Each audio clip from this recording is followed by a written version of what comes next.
live from station WDWL TV, broadcasting from Studio A, located on Grumpy Old Man Road. It's the Grumpy Old Man, me, and the Grumpy Vulture Show. Take your bow. That was quick. Didn't feel like bowing tonight? All right, look at the camera.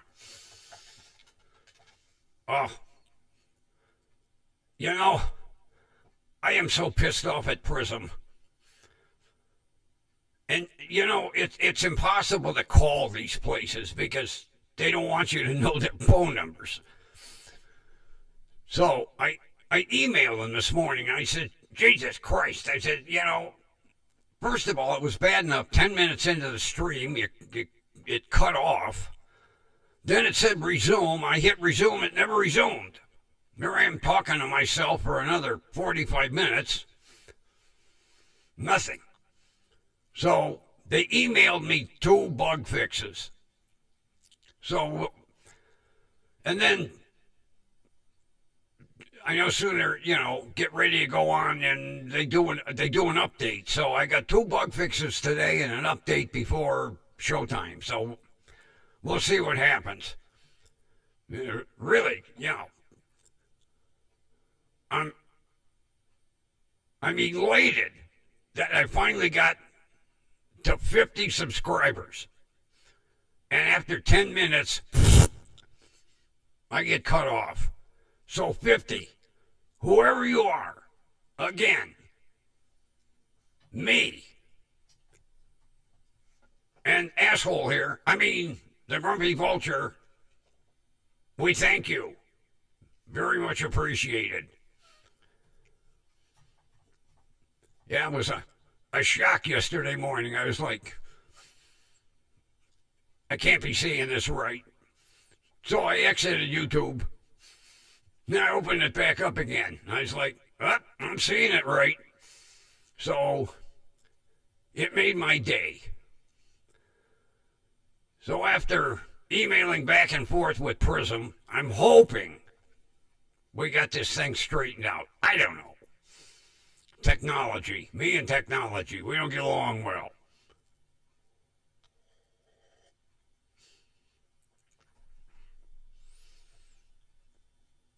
I get a call today from Kevin's assistant. And he says to me, we are going to do a 6-week study of that store for all breads, not just the Jewish rye. And then we're going to make adjustments, but it may take a couple of weeks.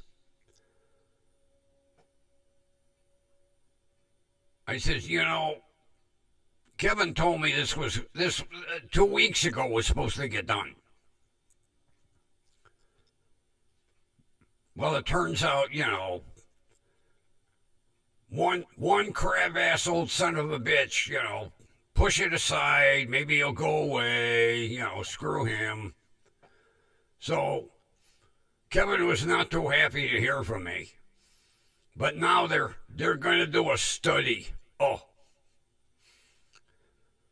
They're going to look at bread intake versus bread return. And then they're going to adjust all the breads. I said, I don't care what you adjust. You can adjust the height on your chair in your office for all I care. I just want to go in the store and get a loaf of goddamn bread. I'm not going to drive up to the other store because I don't like shopping in that store. Whoever laid it out, it's like a Chinese jigsaw puzzle. And 9 times out of 10, they don't carry a lot up at that store.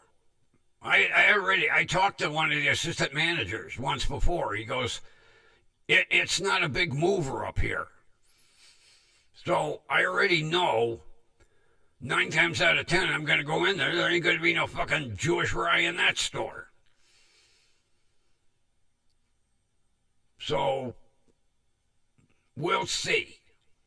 The saga is not over. Bad enough fighting about a TV set. Now I got to fight about a loaf of bread. Of course, keeps me going. And then today, I got the blades for my oscillating tool. And I went out and I cut slots in the tops of all the bolts holding the fuel pump assembly to the tank. Because they originally were little Phillips. And they all rusted out. So I just took and cut slots in it.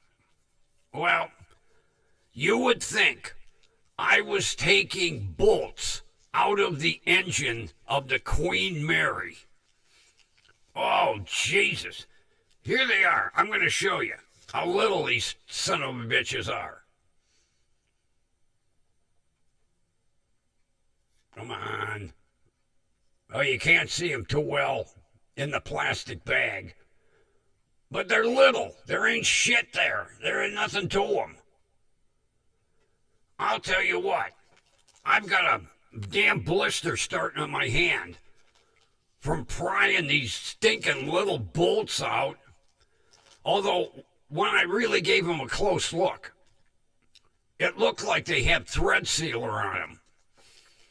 But what a bitch they were to get out. So now I got to go to the hardware store tomorrow and get new bolts. Maybe I'll get lucky and I'll get Miss Safety Pins. Oh, that'd be a trip. Walk in the store, she spot me, have nowhere to run because she's the only one on the floor. And tell her, hey, I need some bolts like this. Screws? Bolts. B-O-L-T-S. Not go screw yourself. Bolts. Like this. Tiny. Oh, I don't know if we have tiny bolts. Oh. Sweetheart, you've got 3.7 million bolts in this store. I'm sure you got little ones like this. You know, that's like when you buy one of these wall mount TV racks. You get everything except the bolts to affix it to the back end of your TV.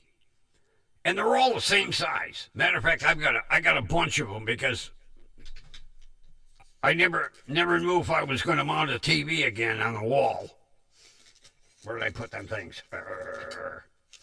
Yeah. I got a whole bag full of them right here. They're not 8mm, but they're oddball. But they don't give them to you. That's the thing. Oh, here they are. They're M4s. They're 0.70 by 12mm. There's the bag right there. Matter of fact, I didn't even get these I got these from a place called Monster Volts. Oh, I got these online. Yeah. Yeah, because the hardware store didn't have Monster Bolts. Matter of fact, take a look. That's the size you need if you're going to put your TV on a wall mount rack. M4, 0.70 by 12mm. Right there. That's what you need.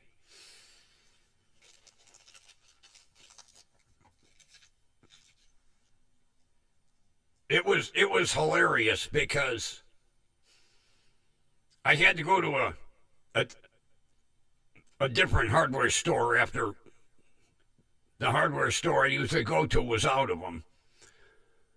And I walked in, and the guy says, "Can I help you?" And I says, "Yeah, I'm mounting a TV." He goes, "Don't say any more. Come this way." Opened the drawer, pulled out the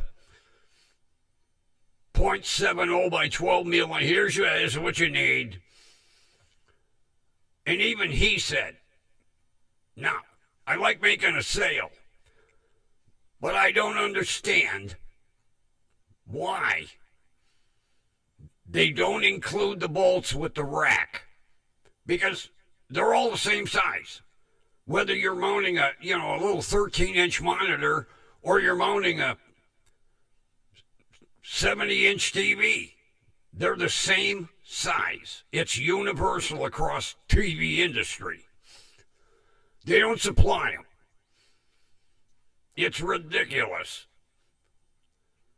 But I knew sooner. I said, "Well, I'm mounting a TV." I didn't even get V out of my mouth. The guy would come this way.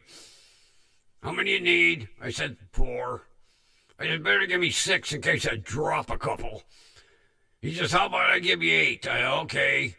You know me. Fumble fingers. So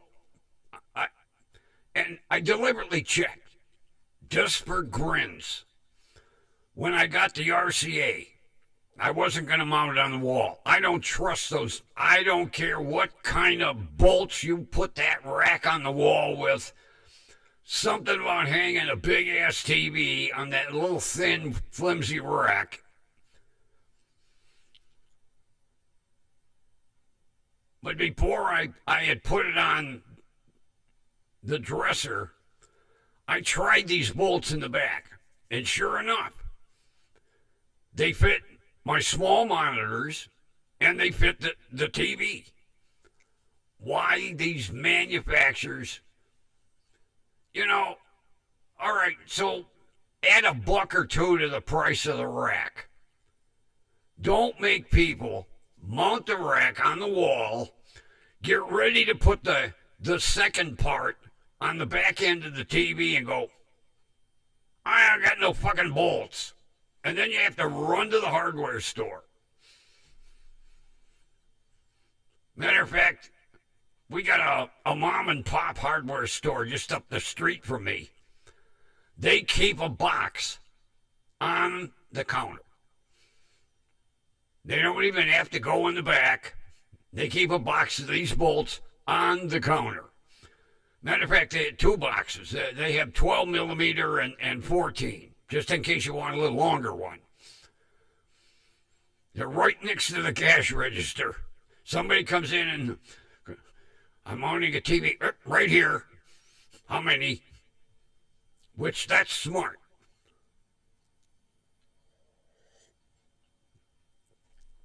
But these are going to be interesting. They are metric. God, they almost look like they're... No, they're a little bigger. Yeah, I got to get 6. Originally it was 8, but I ended up shearing the heads off 2 of them. I kind of cut the slot a little too deep. Put the screwdriver in and snap. Oops. Ended up with half a bolt head. So I just took my oscillating saw and buzzed it off. But 6, big deal. 6 will hold it just as well as 8. I'll put a little extra sealer around the 2 bolts that I broke. But, and then you got to be Houdini to get the thing out of the tank.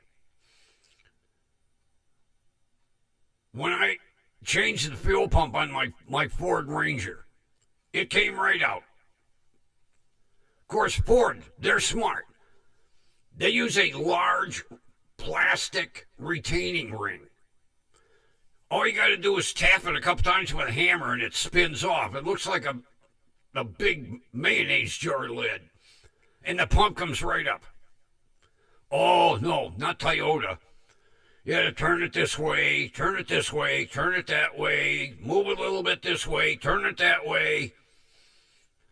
I know with all that turning, my fuel gauge is never going to be fucking right. And I didn't stop and think. I should have checked the fuel level. Now, from what it looks like in the tank, I got about a quarter of a tank. So that's what I'm going to go by, like on my Nissan. When it hits a quarter, oh, you're on empty, asshole, go get gas. But see, that fuel pump has been in and out of that truck several times, so I know the sending unit was going to be all fucked up.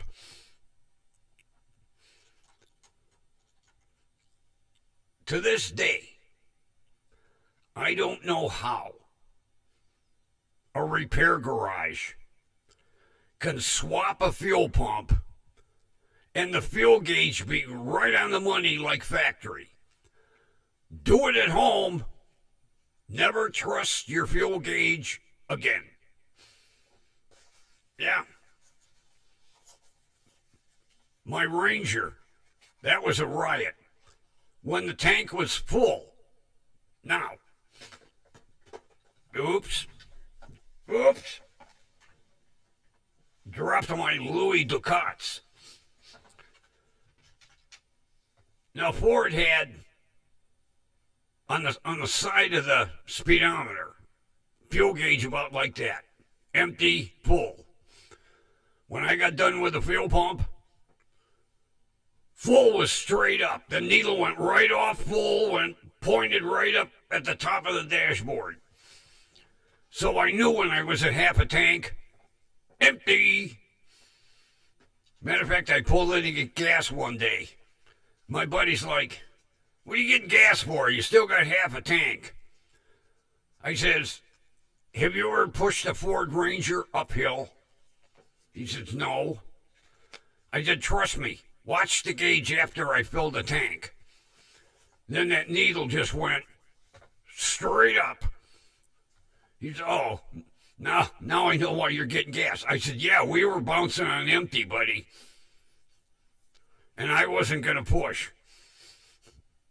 I don't do well pushing trucks.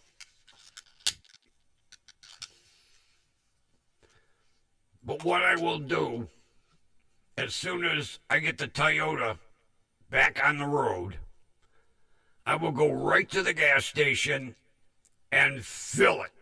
All the way, until the gas comes out the filler neck. And then I'll check the gauge. And then I'll be able to figure out from there. I'm hoping I didn't screw it up too bad, but I hate fuel pumps. And then part 2 of the RAV4 job is finding where the leak is in the fuel line. Because it's buried up underneath the intake manifold somewhere.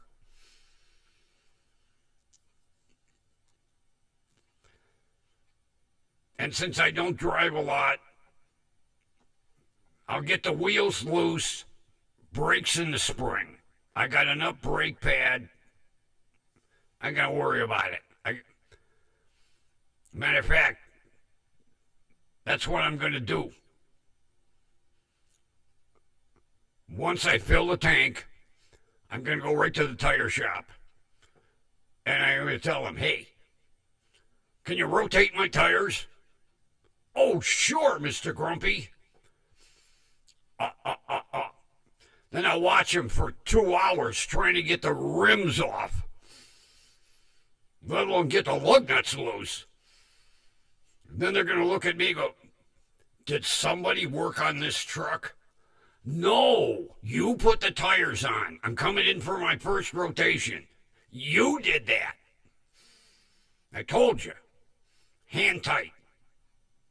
Torque them down by hand. No. You gotta bring out the impact gun that you use on semis. and blast the things down as tight as you can get them. I bet your partner was sitting there laughing, going, oh, ho, ho, ho. I got them nice and tight. Yeah. I'm surprised you didn't pull the studs out of the hubs.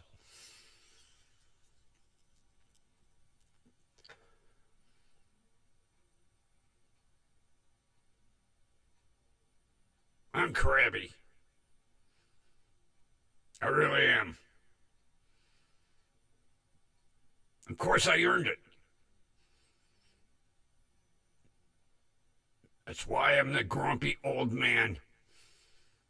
When you reach a certain age, it's like a passing in time. You get anointed. Crab ass. Now, I'm not crab ass all the time. I do have to sleep now and then. Except for last night.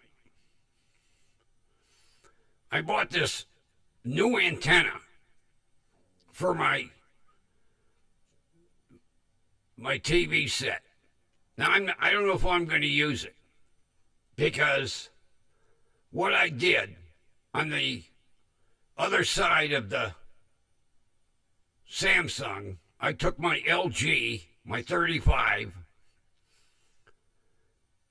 and I set it up on an end table.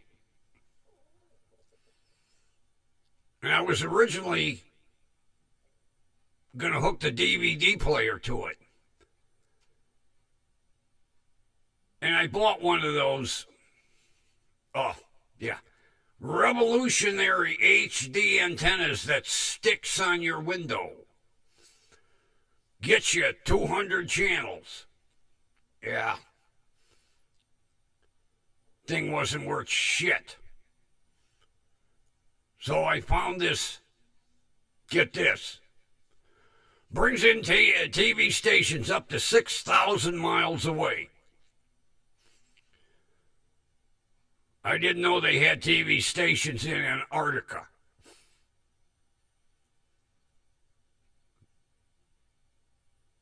So I tested it last night. I just set it in the window. I got to mount it on the corner of the house tomorrow. And I'm watching as my LG TV is downloading channels. And then this thing pops up that goes, this could take up to 20 minutes. Now, when I had it connected to that wonderful new technology antenna, I didn't get no channels, nothing. I'm watching this thing, I'm watching the bar. It's downloading and downloading and downloading. It downloaded 180 channels last night. So I start going through them. And a lot of them are things I watched when I was a kid. Warner Brothers cartoons and, the Dick Van Dyke Show. I was like, yeah, they have a Dick Van Dyke channel. And then the Johnny Carson channel. Well, I get to the movie channel. And I had just hit it right. It was the end of a movie. The credits were playing. And then it said, upcoming attraction, Them. I was like, oh boy, it's a movie from the 60s about giant ants. Yeah. California, Los Angeles gets attacked by giant ants. It's so hokey, but back in the 60s, when you're a little kid, it's like, holy shit. Last night, I was laughing my ass off because the ants are so fucking hilarious. These big giant ants, and you could tell that there's probably two guys holding onto the head, shaking it. They got a black sheet in front of them so you can't see them. It was hilarious. But yeah, I remember watching it in the 60s. Them. Because originally the ants eat this married couple and they spare their little young daughter. And of course she's traumatized by seeing these big ants. And they find her wandering the desert. And the only thing she kept saying was, them, them, them. The only line she had in the movie, them. And then, them appeared. A whole colony of giant ants. They attributed it to radiation from when they were doing the underground bomb testing. But yeah, no giant bees, no giant beetles, no giant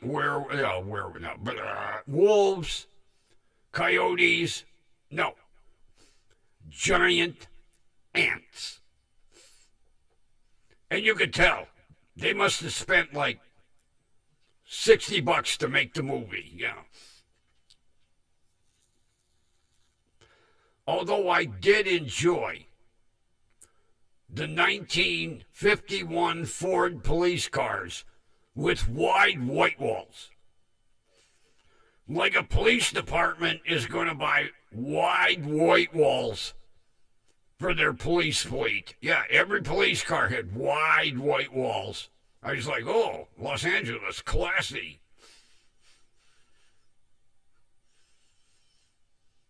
But it's a hilarious movie. I had a good laugh last night.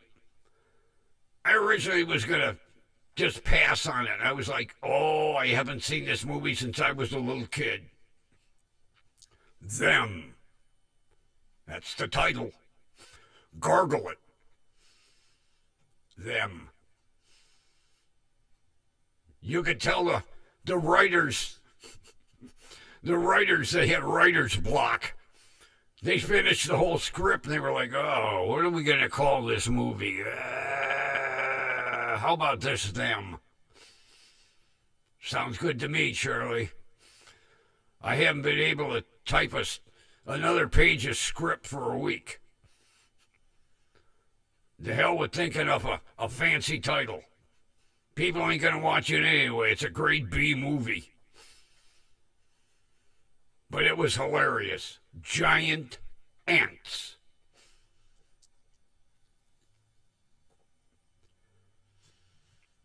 Originally, they were out in the middle of the desert. Then they ended up in the underground sewer system in Los Angeles. Moving on up to the east side. Yeah, the ants didn't like to live in a slum in the desert. They wanted to live in downtown L.A. And then they're shooting them with a gun. Big giant ants. Shooting them with a gun. Then somebody wised up and went, let's try a flamethrower and barbecue their ass. That's how they got rid of them all. Big flamethrower.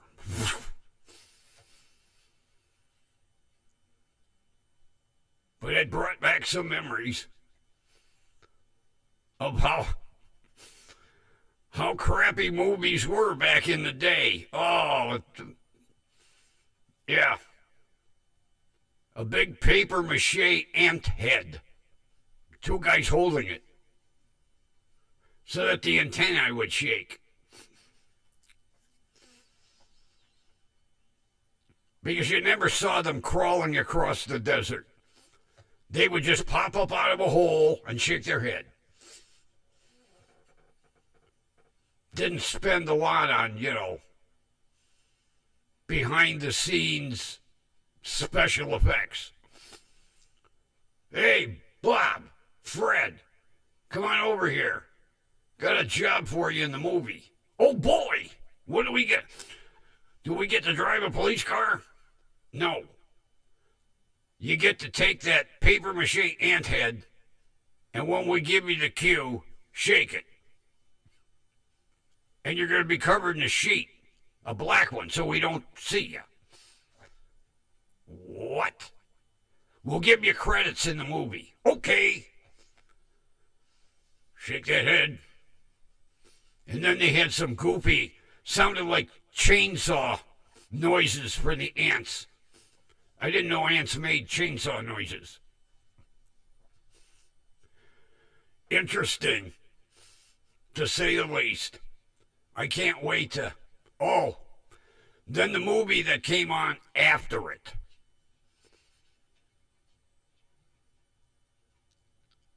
Had Boris Karloff. He was a doctor back in the 1600s, 1700s. And he invented anesthetic. But he didn't use it on his patients. He got addicted to it. You'd see him in his lab. Oh, yeah. Never did surgery with it. Chop people's legs off. No anesthetic. After the operation, he'd go back in his lab. Oh. Yeah. So we know how anesthetic got invented. The doctor was sniffing it. And then I guess one of his colleagues went, "Hey, we ought to use that in surgery. You're sound asleep and you're not feeling anything." And then the movie after that, I fell asleep right after the beginning. The Mask of Satan. I don't even remember that one as a kid.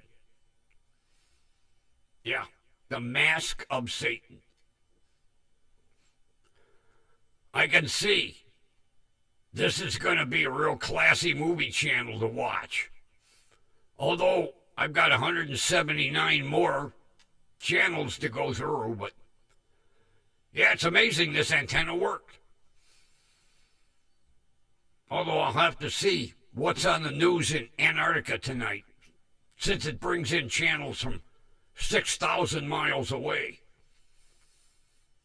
Anything to sell a product.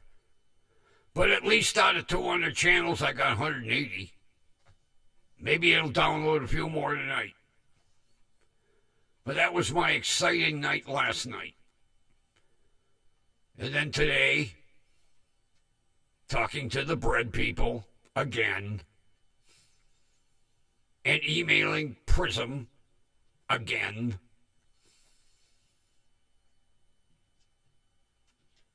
But I didn't get cut off. Whatever bug fixes they sent me worked. Cool. I'm not going to push my luck. I think I'll end here at 30 minutes, and then we'll work our way back up to an hour like we did the last time, after the last bug fix.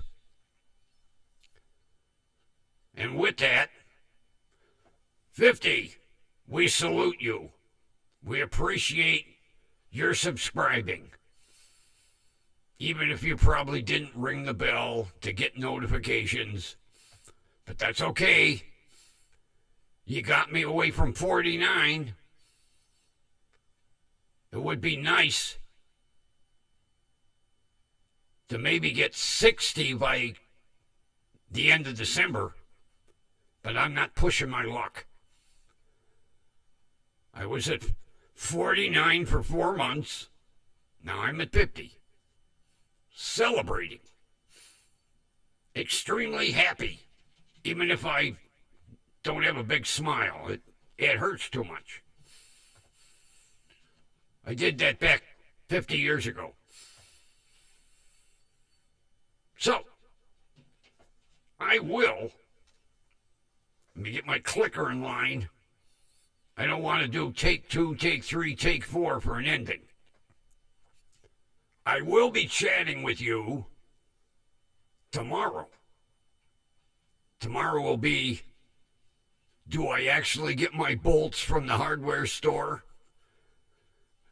Will little perky blue-eyed blonde be working and want to sell me safety pins? We'll see. Tomorrow night. Later.